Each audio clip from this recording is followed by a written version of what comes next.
नमस्कार दोस्तों, मैं आप सभी को अपने चैनल में स्वागत करता हूं। तो चलिए आज ऊष्मा चैप्टर से कुछ ऑब्जेक्टिव प्रश्नों को हल करते हैं। तो चलिए देखते हैं।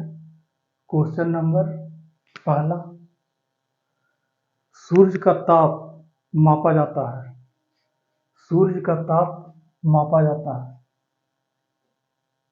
ऑप्शन ए क्लिनिकल तापमापी द्वारा, ऑप्शन बी गैस तापमापी द्वारा, ऑप्शन सी पायरोमीटर तापमापी द्वारा और ऑप्शन डी द्रव तापमापी द्वारा।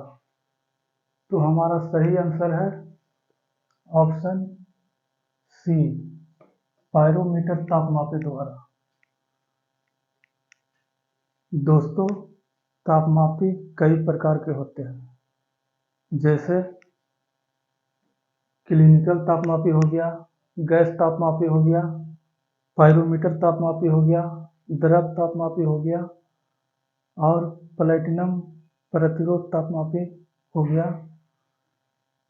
पहला में है ऑप्शन ए में क्लिनिकल तापमापी। क्लिनिकल तापमापी का उपयोग डॉक्टर लोग करते हैं, अर्थात हमारे शरीर का तापमान क्लिनिकल तापमापी द्वारा मापा जाता है।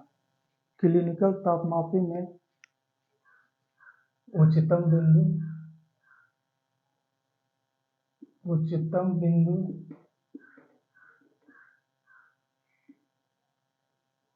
95 डिग्री फ़ारेनहाइट तथा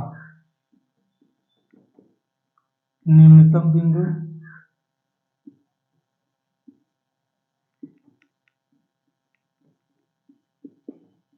110 डिग्री फ़ारेनहाइट होता है।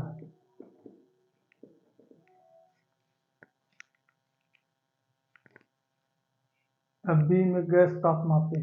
गैस तापमापी में हाइड्रोजन या नाइट्रोजन का प्रयोग किया जाता है। गैस तापमापी में अगर हाइड्रोजन का प्रयोग करते हैं तो हाइड्रोजन गैस 500 डिग्री सेल्सियस तक के ताप को माप सकता है और नाइट्रोजन गैस 1500 डिग्री सेल्सियस तक के ताप को माप सकता है। पायरोमीटर तापमापी। पायरोमीटर तापमापी के द्वारा दूर स्थित वस्तुओं के ताप को मापने के लिए प्रयोग किया जाता है, जैसे सूर्य का ताप पायरोमीटर से मापा जाता है। और द्रव तापमापी। द्रव तापमापी में मुख्य रूप से एल्कोहल द्रव तापमापी में मुख्य रूप से एल्कोहल तथा पारा का उपयोग किया जाता है। द्रव तापमापी में मुख्य रूप से एल्कोहल तथा पारा का प्रयोग किया जाता है। पारा है जो -39 डिग्री सेल्सियस पर जमता है और 357 डिग्री पर उबलने लगता है। अतः द्रव तापमापी में पारे का उपयोग करके -40 डिग्री सेल्सियस से 350 डिग्री सेल्सियस तक ताप को माप सकते हैं। यदि द्रव तापमापी में एल्कोहल का प्रयोग करते हैं, द्रव तापमापी में एल्कोहल का प्रयोग करते हैं तो एल्कोहल -115 डिग्री सेल्सियस पर जमता है। एल्कोहल -115 डिग्री सेल्सियस पर जमता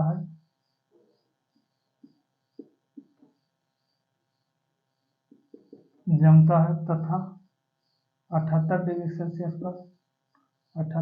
सेल्सियस पर उबलने लगता है।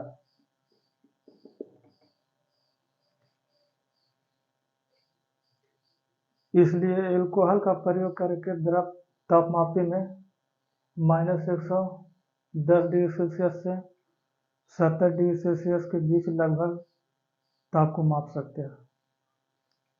तो चलिए आगे देखते हैं।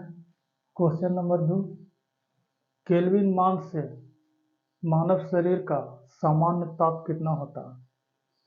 अर्थात केल्विन मान में मानव शरीर का सामान्य ताप कितना होता है? Option A 280 degree, option A 280 kelvin, option B 290 kelvin, option C 300 kelvin या फिर ऑप्शन डी 310 केल्विन। तो मानव शरीर का सामान्य ताप केल्विन में 310 केल्विन होता है। और यदि पूछा जाए कि मानव शरीर का सामान्य तापक्रम सेल्सियस में कितना होता है, तो सेल्सियस में दोस्तों 37 डिग्री सेल्सियस होता है मानव शरीर का तापमान। और यदि फ़ारेनहाइट में पूछा जाए तो फ़ारेनहाइट में मानव शरीर का सामान्य तापक्रम 98.6 डिग्री फ़ारेनहाइट होता है। चलिए आगे देखते हैं क्वेश्चन नंबर 3, सेल्सियस मापक्रम पर जल के क्वथनांक तथा हिमांक होते हैं। कहने का मतलब है सेल्सियस मापक्रम पर जल के क्वथनांक तथा हिमांक कितना होता है? ऑप्शन ए 0 डिग्री सेल्सियस क्वथनांक तथा 100 डिग्री सेल्सियस हिमांक, ऑप्शन बी 100 डिग्री सेल्सियस क्वथनांक तथा 0 डिग्री सेल्सियस हिमांक, ऑप्शन सी 212 डिग्री सेल्सियस क्वथनांक तथा 32 डिग्री सेल्सियस हिमांक, या फिर ऑप्शन डी 32 डिग्री सेल्सियस क्वथनांक तथा 212 डिग्री सेल्सियस हिमांक। तो इसका सही उत्तर है सेल्सियस मापक्रम पर जल का क्वथनांक 100 डिग्री सेल्सियस तथा हिमांक 0 डिग्री सेल्सियस होता है। चलिए दोस्तों आगे देखते हैं क्वेश्चन नंबर 4, एक मनुष्य का तापक्रम 60 डिग्री सेल्सियस है, तो उसका तापक्रम फ़ारेनहाइट में क्या होगा? एक मनुष्य का तापक्रम 60 डिग्री सेल्सियस है, तो उसका तापक्रम फ़ारेनहाइट में क्या होगा? इसको हल करने के लिए हम लोग सेल्सियस और फ़ारेनहाइट में संबंध बैठाएंगे। तो चलिए हल करते हैं। C-0 बटा 100 बराबर F-32 बटा 180। 0 से 0 कट गया, 5 दूनी 10, 9 दूनी 18, 9C और 9 में 0 से गुना करेंगे तो 0, उसको रहने दीजिए, बराबर 5F माइनस 32 बचे 160।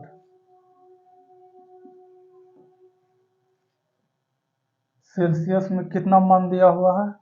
60 डिग्री सेल्सियस, तो C के जगह पे 60 कर देंगे, बराबर 5F माइनस 160, 9 छक्का 54, 540 बराबर 5F माइनस 160। 5F को इधर ले आएंगे, बराबर 540 प्लस 160, 5F बराबर 0 के 0 6 4 10, 5 1 6 7, F बराबर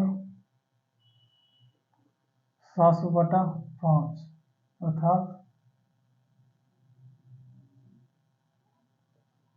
140 डिग्री फ़ारेनहाइट।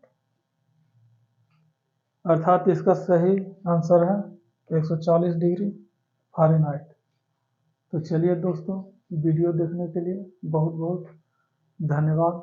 मिलते हैं अगले वीडियो में, तब तक के लिए जय हिंद जय भारत।